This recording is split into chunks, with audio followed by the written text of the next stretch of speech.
This video is specially dedicated to Genesis Maldonado for achieving magna cum laude in medical school. World War I pitted two huge alliances against each other. The German, Austrian, Ottoman Empire alliances versus England, France, the Kingdom of Italy, and Russia. This is how Germany could have won World War I. Immediately after hearing the news, they mobilized. But there's a huge part in this equation. It's Spain. Germany tells Spain that they will provide them with 1 billion marks in order to declare war on Portugal. Spain declares war on Portugal, and since Portugal and England have a long-standing alliance of about 600 years, England declares war on Spain. France also declares war on Spain because it's attacking its allies' ally.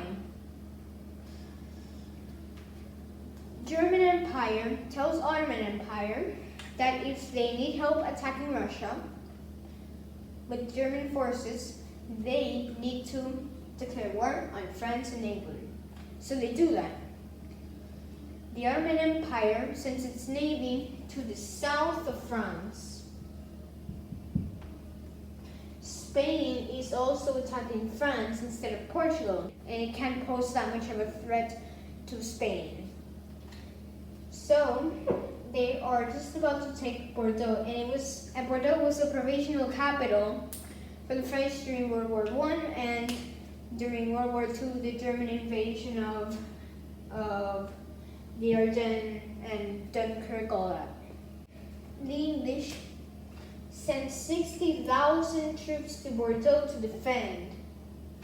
And here is the next part of the equation that Germany uses. It tells Austria to hold off the Russian advance, and they go to Norway. They say, hey, we'll give you 100 million marks in order to buy a teeny bit of land and let our soldiers stay there. And of course, Norway agrees. The problem with Germany's Channel Coast plan during World War II is that the English would obviously have suspected it. But they would never have suspected that Norway, a neutral country, is harboring German troops. So they would have been much more susceptible to an attack in the east. And even better, the German attack was not going to land in England. It was going to land in Scotland. They advanced towards England without anyone knowing. And then they attacked London ferociously. There is also a huge number of castles, and they made sure to bomb those too. The German Air Force, called the Luftwaffe, used Zeppelins, and they made Zeppelin air raids. They could just go bomb London during a few hours and then go back to Germany. And the last part of the equation is Ireland. Ireland is a long-standing enemy of the British. And so the Germany approaches the IRA, Irish Republican Army, and they say, hey, we'll provide you with Irish independence and maybe a part of England if you come help us. And they join the war against England. And they land on English soil.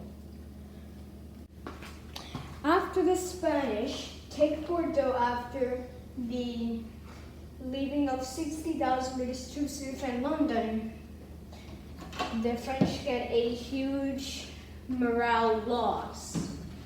So now they have to defend against the German Empire, but they have forts and defenses against it here.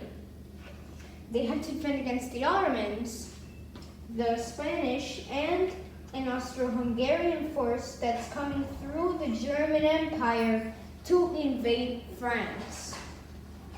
Now, the Ottomans want more land, but they also need help invading Russia. Now, the Germans occupy their part of the agreement, knowing that it will help them later on when they attack Russia in the future. So the German Empire institutes a system of trench warfare. So it's a battle all the way from the Baltic Sea to the Black Sea. So instead of trench fighting on the Western Front, it's on the Eastern Front. So now that the Ottomans have a morale booster after the Germans helped them invade part of Russia, they are motivated to keep expanding. Now, Germany has a problem with all of these forts and defenses. Germany wants to take these over. So what they do is that they carry out Zeppelin air bombing raids on each and every one of them.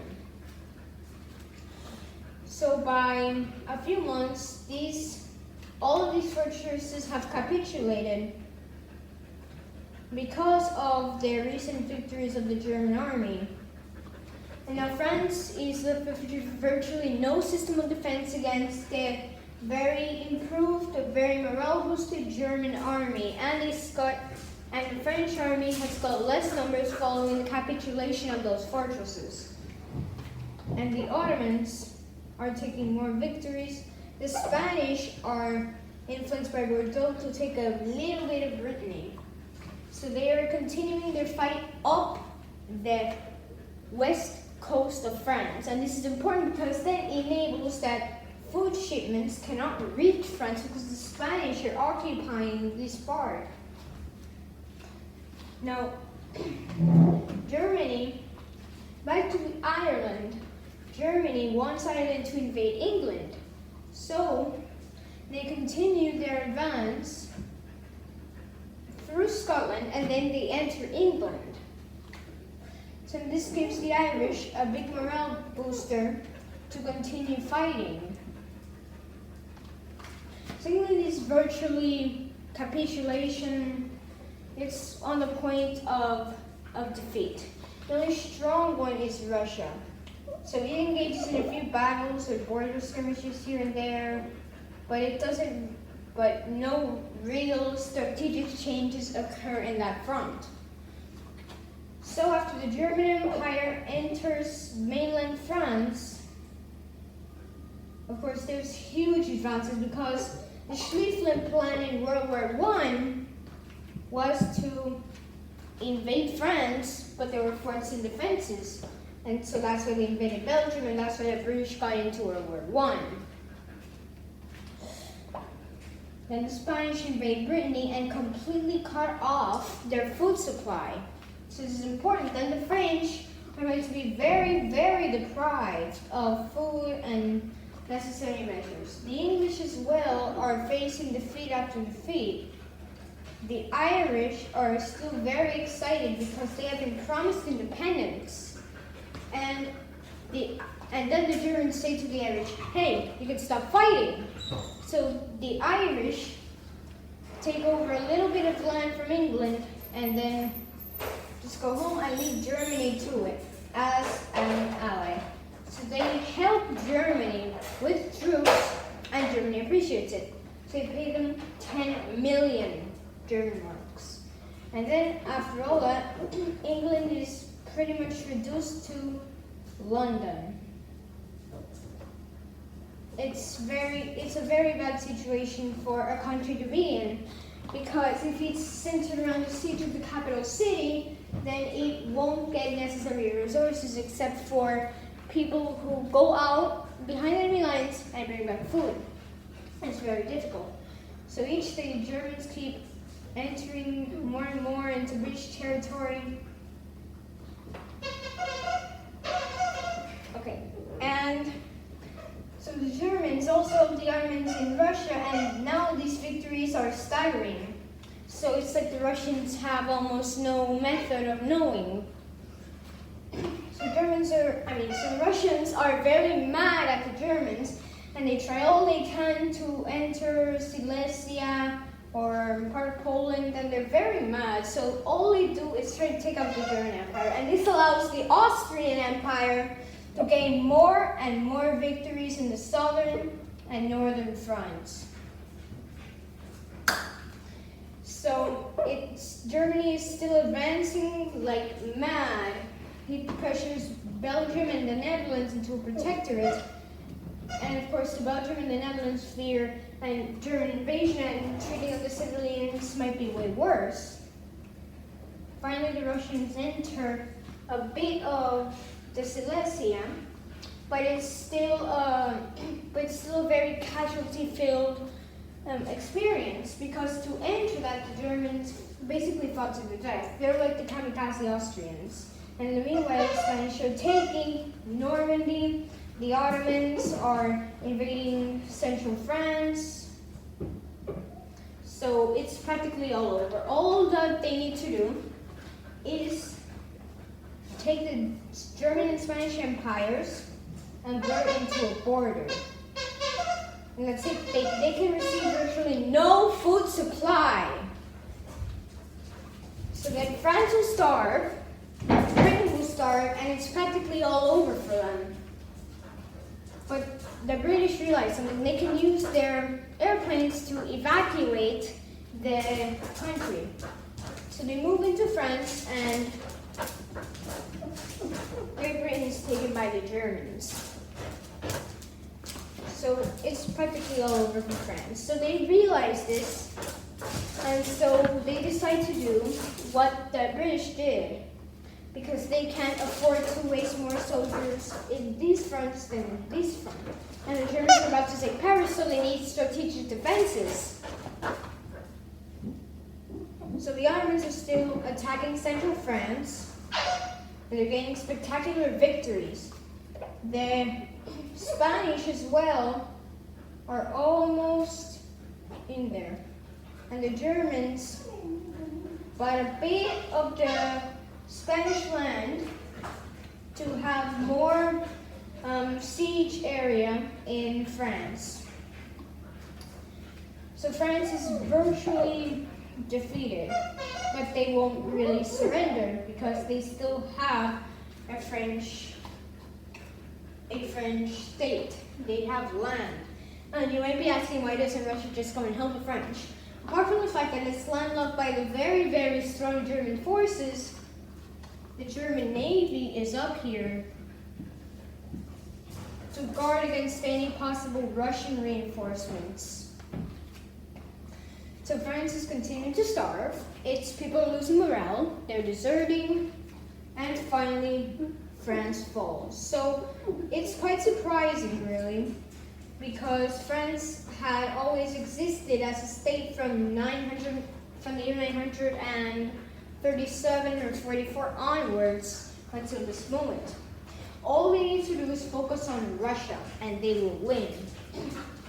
So finally, the German, Austrian, Spanish, Ottoman High Command orders the Ottoman Empire troops to stop focusing on the Caucasus. They need to more focus on the Black Sea. Because if the Austro-Hungarian and Ottoman flanks unite, then they can blockade Siberia from the rest of Russia, and that's practically it. Finland is still an enemy of Russia, and, well, they won't obviously let Russian civilians or soldiers into their land even though they are neutral. So the Germans are starting to push the Russians out of Silesia, and they are still mad that they took Silesia, and they're starting to annex portions of land that the trench warfare system has given them.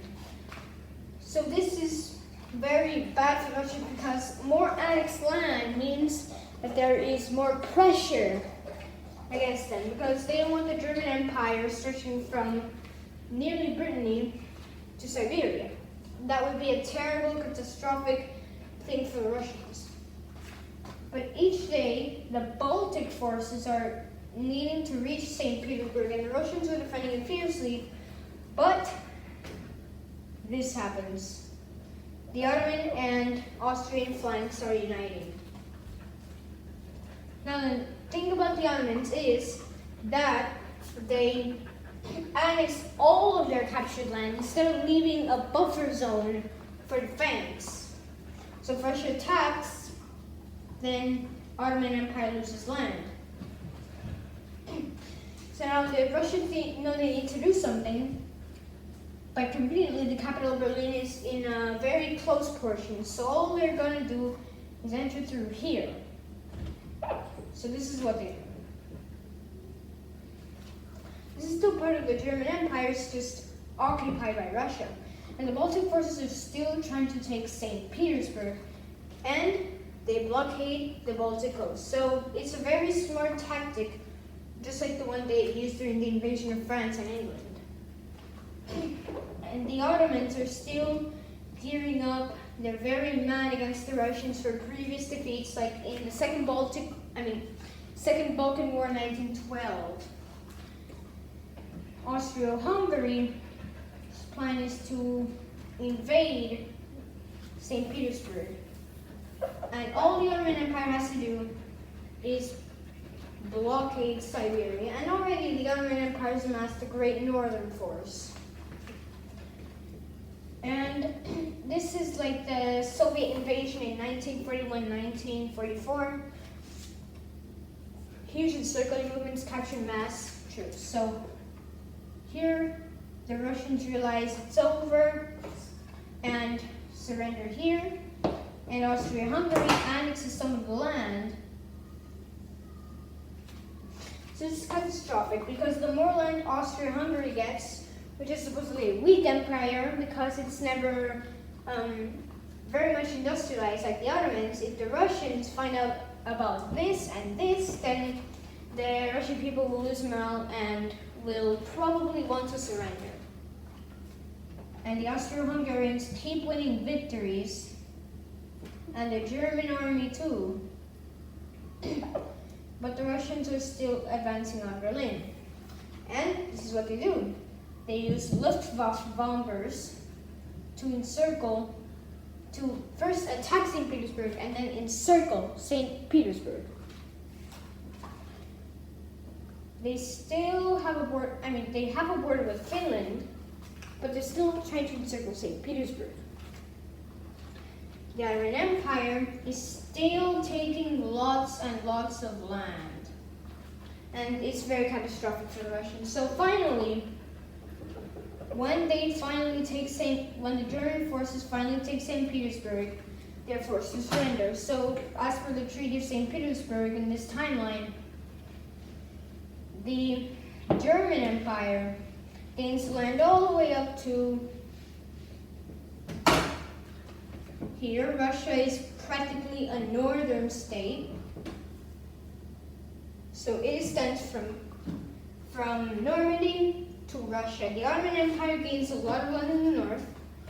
Austro-Hungary also gains a lot of land.